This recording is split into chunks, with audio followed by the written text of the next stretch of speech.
Can I switch sides with you? Yeah, if you want. What's wrong with that side? This side's better on me.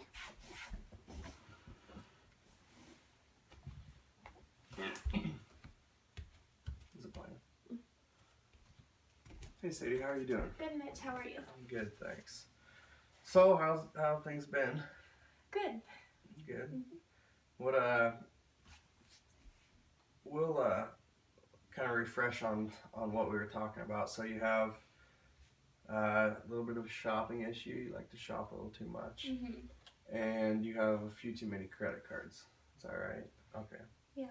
And I took some of the tips you gave me last time, and I have been cutting back on shopping. Okay, good. What are your main concerns that you've thought about from our previous sessions? I think when I thought about it these past couple weeks, I really just want to be able to have money and not have to go down to zero and then wait to get paid, and then I just want it to stay steady and not... Or grow. Or grow, yeah. So, have you thought about some kind of solutions to allow yourself to be able to do that? Yeah, I was thinking that it would be a good idea to get to a certain amount, and then not let myself go below that amount of money that's in my account. So... How would you go about doing that? I don't know. I tried to make a budget sheet, and it's kind of confusing. That's what I was going to say. I mean, you can go on Excel and kind of create yourself a budget for every month and just do the same thing and use the same thing every month. Yeah, it's just hard because I get paid nothing steady.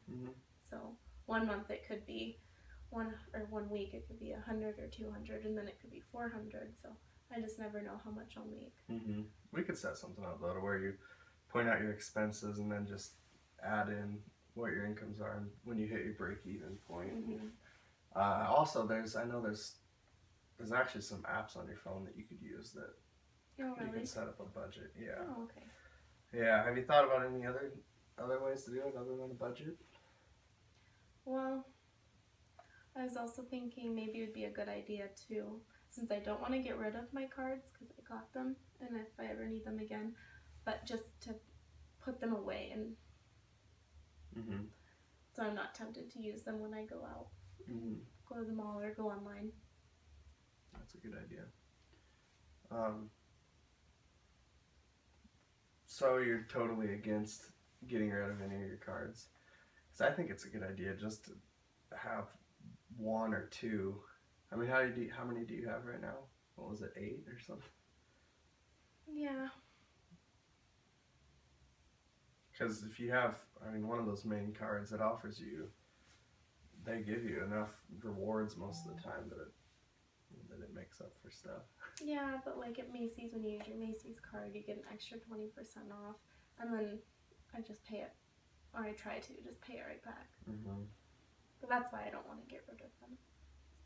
Do you ever have any troubles with paying your bills or anything then? No. Never worry about it? Well, sometimes, but I usually keep enough for that. Okay. Well, any other kind of ideas that you have for saving money and keeping it at that even balance to where you know that you have money? I don't know if I have any other ideas. Did you have any? Well, I know some people like to just keep they'll set out what they know that they're going to have to pay for that month, and so you can just add all that up and have an envelope with cash in it to pay all those. Yeah, that's true. And just take it out of your account. Yeah. Yeah. I've been trying to use cash more to limit myself. Like, I know I can spend like $100 this week, and then that's my budget. The nice thing about cash is you actually see the money going away, and whereas if you're just using a card, you just swipe it and don't even pay attention to the money. Yeah, that's what I do. And then I look at it. Well, that's a lot of people do that, so you're not the only one. Yeah, it just adds up a lot faster. Well,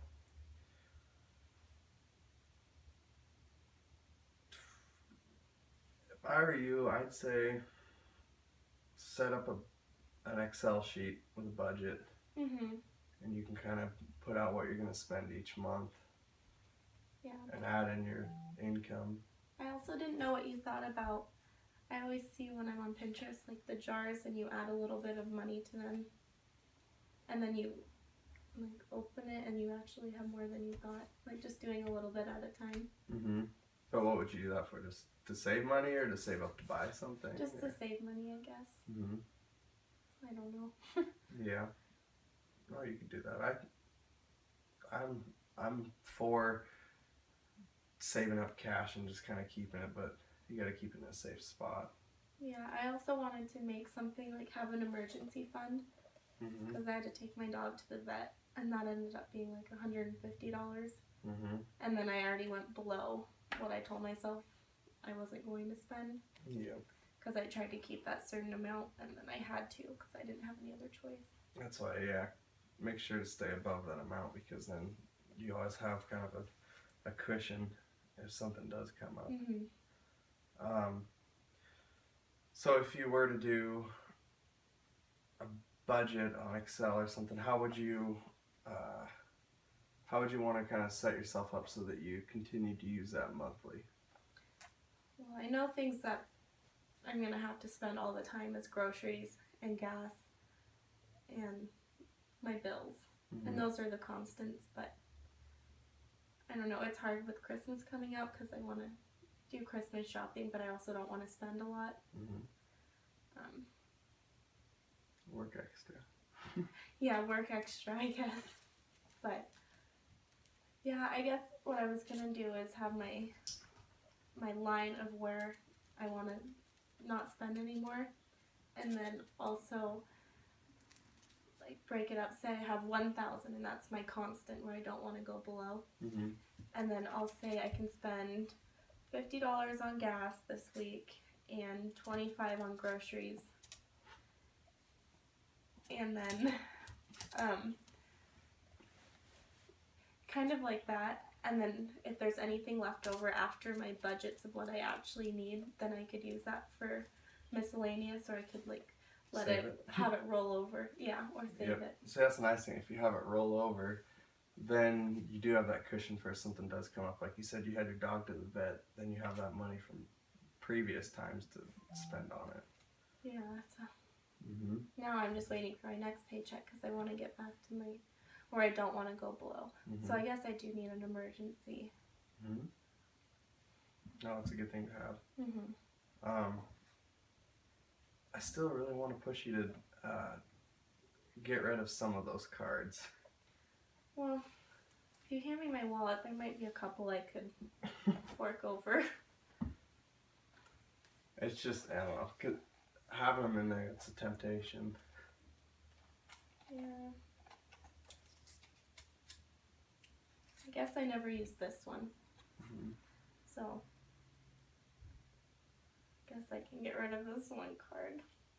Aww. Hey, that's the first step. Yeah.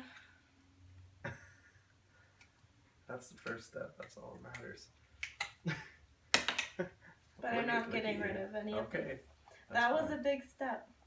And if you gain the confidence to do that again another time, you can. Yeah, I'd say we could set up an Excel sheet. I actually have one made up. I could email it to you. That would be really nice. And then make sure you push yourself either end of the month or beginning of the month to fill it all out. Or when things go through, you can do transactions and just keep on yourself with it. And then, like you said, add to that emergency fund in case you need something for that. Yeah. But it sounds like you've already started to kind of put yourself at the point where you have how much money you want to keep in your account so that you know where you're at. And that's a big step. So just keep doing that. If you ever need anything again, you know my number. I'll email you that Excel sheet. And I'm proud of you. You've done good. Well, thank you. Yeah. Thank you. I've worked hard on this. And Nancy, we have a little something for you. Lola says hi. Come here, Lola.